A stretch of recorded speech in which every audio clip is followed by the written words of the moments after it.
कभी कभी कुछ ऐसी चीज़ें होती हैं ना आपकी ज़िंदगी में जो आने से पहले आपको हर तरीके का इंडिकेशन देती हैं कि आपकी ज़िंदगी किस तरीके से बर्बाद हो सकती है। लेकिन जहां आप उसको नज़रअंदाज करते हो वो किस तरीके से आपकी ज़िंदगी बर्बाद कर सकती है, वो आज के कहानी में हम जानेंगे। ये जो कहानी है वो मेरे मामा जी के घर की है। जब आप अपने नानी घर जाते हो तो आस पड़ोस में जितने भी घर होते हैं वहाँ पे आपके मामा होते हैं, कोई आपके रिश्ते में मामी लगती हैं और हर घर में आपकी नानी और नाना भी होते हैं। तो ये जो कहानी है ये मेरे अपने घर की तो नहीं है, लेकिन एक घर छोड़कर जिनसे हमारा रिश्ता बहुत क्लोज है, ये कहानी उनके घर की है। मैं उनके घर आता जाता रहता था और बचपन में मेरे घर में ये कहानियां बहुत आम थी, क्योंकि ये कहानी ऐसी है जिसको सुनकर किसी की भी रूह कांप जाएगी। हमारी गर्मी की छुट्टी थी, समर वेकेशन हमारे स्कूल में, और हम उसी समय नानी घर गए हुए थे। वहां जाने के बाद पता चला कि हमारे भैया की शादी है, मतलब हमारे मामा जी के बेटे की। हम बहुत खुश थे क्योंकि हमें एक बहाना मिल गया घर से बाहर निकलने का, एंजॉय करने का। लेकिन किसको पता था कि ये जो खुशी घर में दिख रही है वो कुछ दिनों की है। और उससे भी बड़ी बात कि जो इंसान इस घर से अभी तक जुड़ा भी नहीं है उसके लिए क्या क्या फेस करना बाकी है। सब कुछ सही चल रहा था, खुशी का माहौल था, सब एंजॉय कर रहे थे। वो दिन भी आ गया जिस दिन शादी थी। हम धूमधाम से बारात लेकर निकले और सब नाचते गाते पहुंचे वहां पे जहां हमारे भाभी का घर है। जब उस गांव में पहुंचे सब बहुत खुश थे, हंसी मजाक का माहौल था। शादी बहुत धूमधाम से हुई।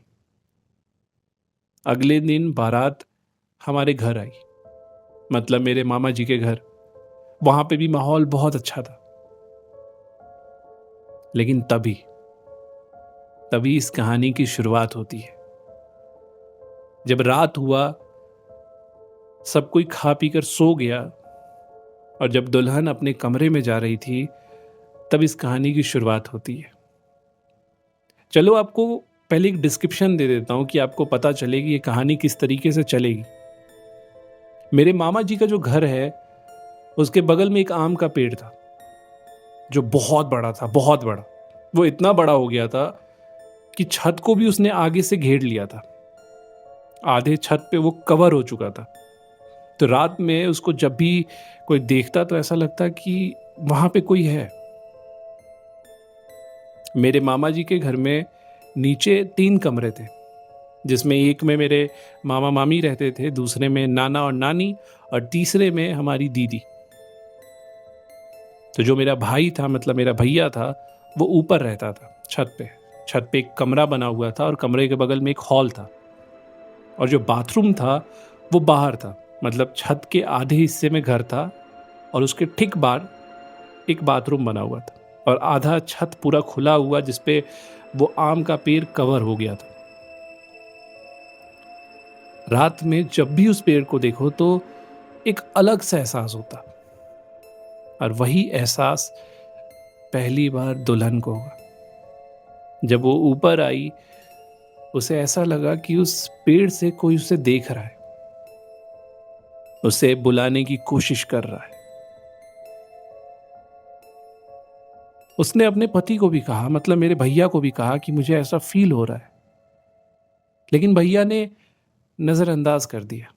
उन्हें लगा कि ये लड़की गांव में कभी रही नहीं है, शहर में रही है तो शायद उसको ऐसी जिंदगी कभी दिखी नहीं है। इसीलिए घर के पास इतने बड़े पेड़ होना, उसको देखकर ऐसा महसूस होना नॉर्मल है। और हमारे साथ भी ऐसा होता है कि हम भी शहर में रहते हैं, जब गांव जाते हैं तो वहां छोटी छोटी चीजों को देखकर डर जाते हैं। लेकिन वो फीलिंग बहुत अलग थी, और ये तब पता चलेगा मेरे भैया को जब सब कुछ उनके हाथों से निकल चुका था। उनकी पहली रात थी शादी के बाद। जब सवेरा हुआ सब कुछ बहुत अच्छा चला, लेकिन जैसे ही शाम हुआ, मेरा जो भाई था, मतलब मेरा जो भैया था, वो बिजनेस करता था, उनका एक शॉप था। तो किसी काम से उनको वहां जाना पड़ गया और रात में आने में लेट हो गया। तो भाभी नीचे से डिनर करके ऊपर लौटी अपने कमरे में जाने के लिए। तभी उनको ऐसा लगा कि कोई सामने बैठा हुआ है, अपने दो पैरों पे और दोनों हाथों पे। उसको देखकर मानो उनकी जान बाहर आ गई। उन्होंने बहुत जोर से चिल्लाया और उसको सुनकर मेरी मामी दौड़ते हुए आई और उन्होंने पूछा, बेटा हुआ क्या? भाभी ने कहा कि वहां कोई था जो अपने दो पैरों पे और दो हाथों पे बैठकर मेरे तरफ देख रहा था और एक अलग सा स्माइल दे रहा था। मेरी मामी ने कहा, नहीं ऐसा तो कोई नहीं है। हाँ, हमारा एक डॉगी है जिसका नाम मुन्नू है, शायद वो होगा। मेरी भाभी बोली कि वो एक जानवर तो नहीं था, वो एक इंसान की तरह था। लेकिन मेरी मामी ने कहा कि नहीं नहीं, वो जो मुन्नू है ना, वो ऐसे ही खुला घूमता रहता है, उसको हम बांध के नहीं रखते हैं, वही होगा। और सच में छत पे एक कोने पे मुन्नू बैठा भी था। मेरी भाभी ने भी उस चीज को उतना सीरियस नहीं लिया। उनको लगा कि रात का समय है, लाइट था नहीं, क्योंकि गांव में अक्सर लाइट कट जाती है और इन्वर्टर बहुत कम चलता है। लेकिन आप सोच कर देखो कि कोई इंसान अपने दो पैरों पे बैठा हो, दो हाथों के सहारे बैठा हो, और एक कुत्ता उस तरीके से बैठा, उसमें अंतर नहीं है। एक आदमी का शरीर, एक औरत का शरीर और एक जानवर के शरीर में अंतर नहीं है। लेकिन उन्होंने इस बात पे गौर ही नहीं किया, ना ही परिवार वालों ने, ना ही भाभी ने। लेकिन जो डर का वो मंजर और माहौल था वो शुरू हो चुका था, वो कहानी शुरू हो चुकी थी और लोग उसको नजरअंदाज कर रहे थे। मेरी भाभी जिस कमरे में रहती थी, उस कमरे में दो खिड़कियां थी और उनको ऐसा महसूस होता कि वो उन खिड़कियों से कोई झांकता था, लेकिन फिर भी वो इग्नोर करती। कभी कभी ऐसा लगता कि एक ठंडी सी हवा उनके चेहरे को छू रही है, लेकिन उनको लगता कि शायद ये आम बात है, गांव में खुले एरिया में इतना हवा तो चलता ही है। ऐसे ही दिन बीतते गए और वो डर का माहौल हमेशा उनको महसूस होता, लेकिन ना वो अपने पति को कहती और ना घर वाले उसको मानते। एक दिन ऐसा हुआ कि रात का वक्त था और जैसा मैंने आपको बताया कि वॉशरूम बाहर था, उनको वॉशरूम जाना था। वो रात में उठी करीबन 2-2:30 बजे के आसपास। जब वो उठी, वो बाहर गई वॉशरूम के लिए। जैसे उन्होंने वॉशरूम में एंटर किया, लाइट कट गई, चारों तरफ अंधेरा और हवा इतना तेज चल रहा था, मानो ऐसा लग रहा था कि वो पेड़ टूटकर सीधे छत के ऊपर गिर जाएगा। लेकिन तभी कुछ ऐसा होता है जिसको देखकर एक आम इंसान का जो हिम्मत होता है वो जवाब दे देता है। बाथरूम का जो दरवाजा था वो जैसे पहले बनाते थे ना, वो पट्टे को जोड़ जोड़ के, उस तरीके का था। एक पूरा लकड़ी नहीं था, उस पट्टे को ऐसे ऐसे करके जोड़ के बनाया गया था, तो उसके बीच में ना कुछ कुछ गैप्स थे। अब ऐसा हुआ कि भाभी को लगा कि छत पे कोई है। उनको लगा कि शायद भैया है, तो उन्होंने आवाज भी दिया, लेकिन कोई रिस्पॉन्स नहीं आया। तभी उस गैप से उनको देखने को मिला कि वही इंसान जो अपने दो पैरों पे, दो हाथों पे उस दिन बैठा था, वैसे ही बैठकर झूम रहा था। वो बहुत खुश था, मानो ऐसा लग रहा था कि उसे कुछ ऐसा मिल गया है जिसकी उसको सालों से तलाश हो।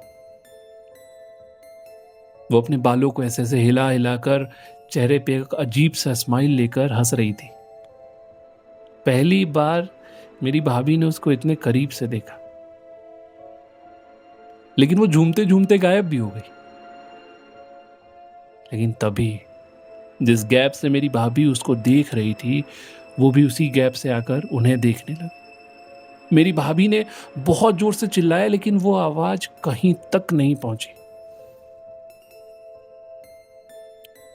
बाहर से वो अपना जीभ निकालकर ऐसे चाटने की कोशिश कर रही थी, मेरी भाभी ये सब देखकर बेहोश हो गई। जब सुबह हुआ तो मेरी भाभी गेट खोलकर बाहर आती है और दौड़ते हुए अपने पति के पास जाती है, उनको सारी बातें बताती। और उनका पति कहता है कि ऐसा कैसे हो सकता है, रात में तो तुम पूरे रात मेरे बगल में थी। मेरी भाभी चौंक गई। मेरी भाभी को ऐसा लगा कि मेरे साथ क्या हो रहा है, मैंने क्या देख लिया, आज तक मैंने ऐसा कुछ देखा भी नहीं अपनी जिंदगी में, ये क्या हो रहा है मेरे साथ।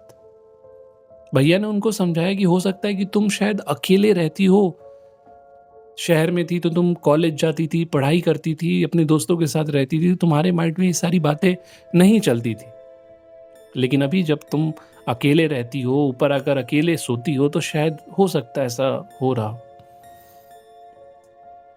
भाभी मानने को तैयार नहीं थी, लेकिन भैया भी अड़े हुए थे।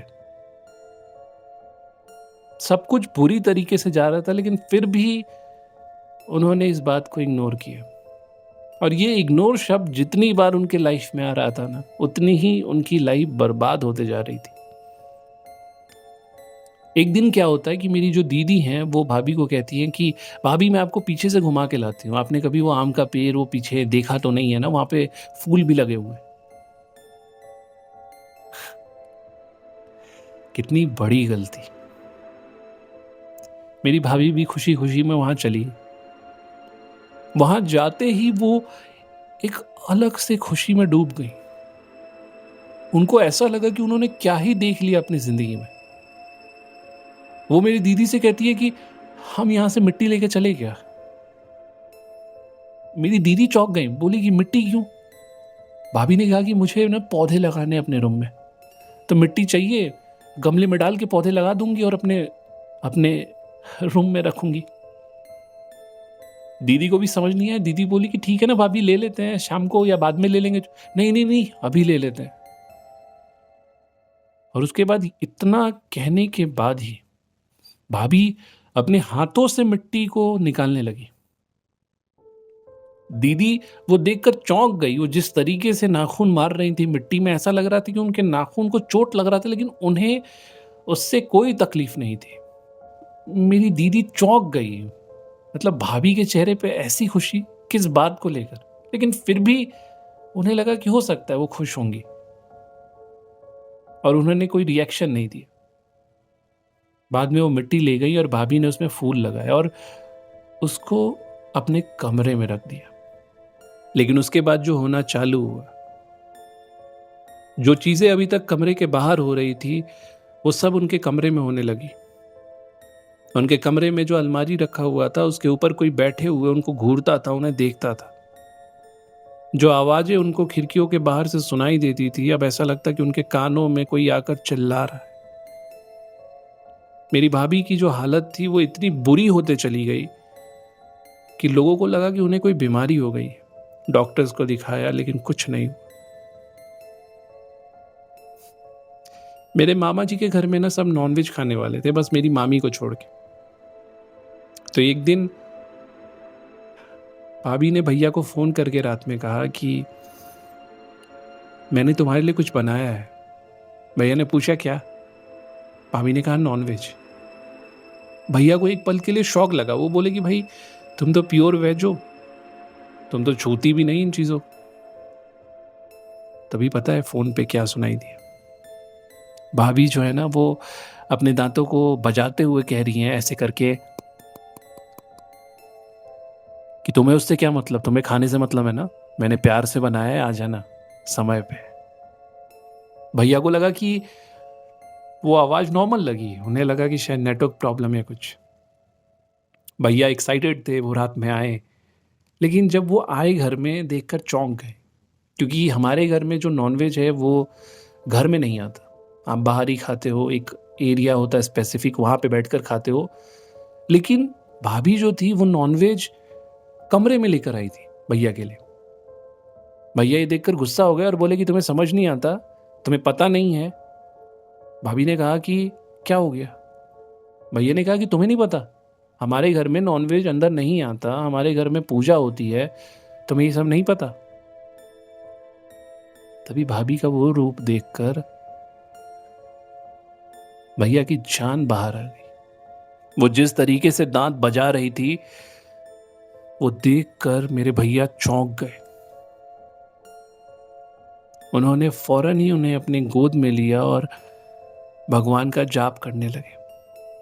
और जैसे ही उन्होंने ये शुरू किया, भाभी बेहोश हो गई। जब वो बेहोश हुई, तब भैया को ऐसा महसूस हुआ कि उन्होंने कितनी बड़ी गलती कर दी। क्योंकि भाभी के जब हाथ के इस हिस्से को उन्होंने देखा, तब उन्हें एहसास हुआ कि जो वो नॉनवेज बना हुआ था, उसमें जो फ्राइड पोर्शन था या फ्राइड नॉनवेज था, वो उन्होंने अपने स्किन को काट कर बनाया था। वहां पे घाव हो गया था। लेकिन भाभी जब बात कर रही थी, उनके चेहरे पे ये दर्द महसूस ही नहीं हो रहा था। तभी नीचे से पता नहीं दीदी के चिल्लाने की आवाज आती है। भैया जाकर देखता है तो वो कहती है कि मुन्नू को किसी ने मार दिया। घर में जब इतना कुछ होने लगा, वो भी एक ही साथ, तब इनको एहसास हुआ कि इन्होंने क्या गलती की है और क्या नजरअंदाज किया है। जब भैया ऊपर दौड़ कर आए भाभी को देखने के लिए, भाभी वहां नहीं थी। भाभी पेड़ के ऊपर बैठी हुई थी।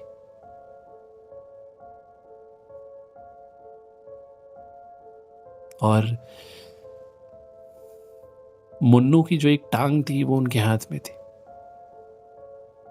और वो जो मंजर था,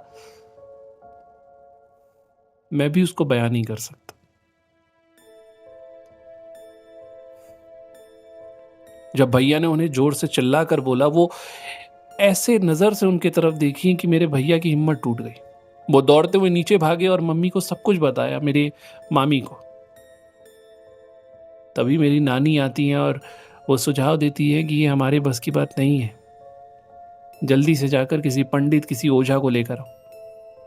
भैया दौड़ते हुए गया ओझा को लाने। ओझा को जब बुलाया, ओझा जब घर के पास आया, उसने उसने देखा छत के ऊपर मेरी भाभी नाच रही थी और ओझा को कह रही थी कि मेरे परमिशन के बिना इस घर में कोई नहीं घुस सकता, कोई नहीं रह सकता, तुम तो बिल्कुल नहीं। तभी उस ओझा ने कहा कि ये मेरे बस के बाहर है। आप लोगों ने जो गलती की है, इसको मैं तो नहीं सुधार सकता, लेकिन हाँ, एक अघोरी बाबा है जिनसे आप जाकर जितनी जल्दी हो सके मिलो। मेरे भैया दौड़ते हुए गए, अघोरी बाबा को लेकर आए। जब अघोरी बाबा ने ये मंजर देखा, वो चौंक गए। वो छत पे मेरी भाभी दो पैरों पे, दो हाथों पे बैठकर उन्हें देख रही थी और मानो इशारे इशारे में ये कह रही थी कि आज वो जो करना चाहती हैं वो करेंगी। अघोरी बाबा ने कहा कि जो गलती आपने की है, उसका दो ही निष्कर्ष हो सकता है, उसका दो ही रिजल्ट हो सकता है। पहला, कि ये जो आपकी बहू है वो खत्म हो जाएगी, या दूसरा कि जो उसके अंदर है उसको वहीं रहने दो। मेरे भैया ने कहा कि नहीं, आप उसको बचा लो, उसके लिए जो करना पड़े मैं करूंगा, क्योंकि मेरी गलती की सजा उसको नहीं मिलनी चाहिए। ये सब कुछ वो मुझे शुरू से बताती रही और मैं उसे इग्नोर करता रहा, किसी ने उस पर विश्वास नहीं किया। तो उस अघोरी बाबा ने कहा कि एक काम करो, वो सबको कुछ कर सकती है लेकिन तुम्हें नहीं, क्योंकि तुम्हें वो चाहती है। तुम उसके पास जाओ और उसे अपने बातों में फुसला कर रखो, वो जो कहे वो करो। और मेरे भैया ने भी वही किया। तभी अघोरी बाबा ने क्या किया कि एक पाउडर से उसमें तंत्र मंत्र डालकर उस घर को घेर दिया। जैसे ही घर घिरा, उस घर में बस मेरा भैया था। तभी भाभी को एहसास हो गया कि ये मेरे साथ क्या हो रहा है, मतलब उस आत्मा को। वो इतने जोर से चिल्लाने लगी कि खिड़की के दरवाजे टूट गए, सामान बिखरने लगे। मेरा भैया भी उसको टॉलरेट नहीं कर पा रहा था, लेकिन अघोरी बाबा ने उससे कहा था कि जब ऐसा हो बस नाम जाप करना चालू कर देना। भैया ने भी वही किया। वो आत्मा इतने जोर जोर से चारों तरफ दौड़ने लगी, अपने 2 पैरों पर बैठ गई। अघोरी बाबा पीछे की तरफ गए। जब उन्होंने अपने आंखों से उस पेड़ को देखा, तब उन्हें एहसास हुआ कि सब चीजों का जो जड़ है वो यही है। अघोरी बाबा ने कहा कि इस पेड़ को जलाना पड़ेगा। उन्होंने अपने मंत्र विद्या लगाकर सब कुछ करके उस पेड़ को जलाना चालू किया। जैसे जैसे वो पेड़ जलता, वैसे वैसे उस आत्मा की जो आवाज है वो पूरे गांव में फैलती गई। पूरा गांव एकजुट होकर वो देखने लगा। वो मंजर किसी फिल्म से कम नहीं था, और किसी डर क्या होता है वो उस दिन लोगों को पता चला। जब पेड़ पूरी तरीके से जल गया, तभी भी वो कहानी वहां खत्म नहीं हुई। अघोरी बाबा ने कहा कि इस पेड़ को खोदो। जब उस पेड़ को खोदा गया तो उसमें से एक कंकाल मिला, और वो एक लड़की का था। तब अघोरी बाबा ने बोला कि अगर हम इस आत्मा को ऐसे ही छोड़ देंगे तो ये कभी भी शांत नहीं बैठेगी। हमें जानना पड़ेगा कि इसकी आखिरी इच्छा क्या है, ये क्या चाहती है। अघोरी बाबा ने उससे पूछा कि तुम्हें क्या चाहिए, तो उस लड़की ने अपनी कहानी शुरू की बताना। उसने कहा कि आज से बहुत सालों पहले, जब आप यहां पर आके बसे भी नहीं थे, इस गांव में, इस जगह पे मेरी शादी तय हुई। हमारी लव मैरिज थी, लेकिन लोगों ने उसे एक्सेप्ट नहीं किया। बाद में अचानक से सारी फैमिली मान गई। जो लड़के के घर वाले थे वो भी बोल गए कि हाँ हाँ हम शादी करेंगे। मैं बहुत खुश हुई। लेकिन जैसे मैं इस घर में आई, उन लोगों ने जो किया मेरे साथ, उन लोगों ने मुझे मार कर यहीं पे दफना दिया। और यहाँ पे उस समय कुछ नहीं था, लेकिन अचानक से वो पेड़ बड़ा हुआ, उस पेड़ के अंदर मैं समा गई। इसीलिए जब भाभी पहली बार आई थी तो उनको एहसास हुआ कि उस पेड़ से उन्हें कोई देख रहा है। उसे भी एक शरीर चाहिए था, जो कि मिल गया था मेरे भाभी की तरफ से। और बाद में ये कहानी शुरू हुई। अघोरी बाबा ने बोला कि तुम्हें चाहिए क्या?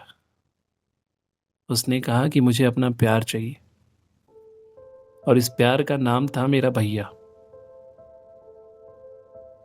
लेकिन मेरा भैया तैयार था।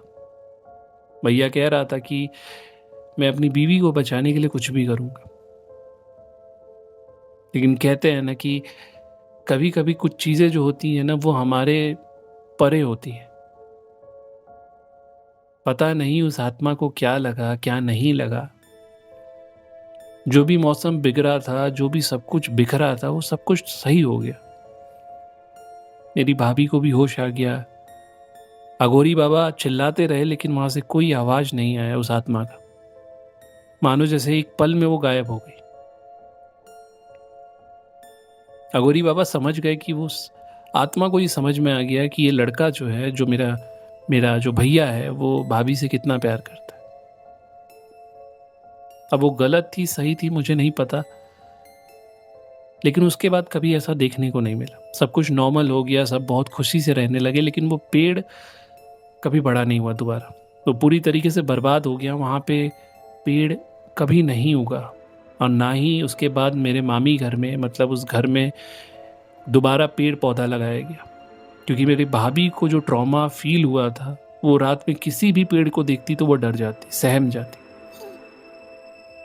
तो इसीलिए उस पेड़ को, आसपास जो घर था वहां पे कोई भी पेड़ पौधा नहीं लगाया गया। देखो, ये एक रियल इंसिडेंट है जो मैंने बचपन में सुना है, देखा भी है एक तरीके से समझो तो, क्योंकि ये हमारे नज़र की बात है, नज़र के सामने की बात है। तो इसीलिए जो लोग चीज़ों को नज़रअंदाज करते हैं, ये कहानी उनके लिए। दुनिया में बहुत सारी ऐसी चीज़ें हैं जो नज़रअंदाज करने के लिए नहीं बनी, और अगर आप भी ऐसी गलती करते हो तो मत दोहराओ। कभी कभी कुछ चीज़ें आपको बताती हैं, आपको वो बात समझनी चाहिए। तो आज की कहानी ये बस इतना ही था। अगर आपको अच्छा लगा तो मुझे बताना ज़रूर, और वीडियो को लाइक ज़रूर करना, चैनल को सब्सक्राइब ज़रूर करना। और आपके पास कोई भी कहानी हो तो आप मुझे बता सकते हो मेरे मेल आईडी पे कांटेक्ट करके, जो कि आपको डिस्क्रिप्शन में मिल जाएगा। तो मिलते हैं आपसे नेक्स्ट वीडियो में एक ऐसी ही इंटरेस्टिंग कहानी के साथ। तब तक के लिए अपना ख्याल रखें।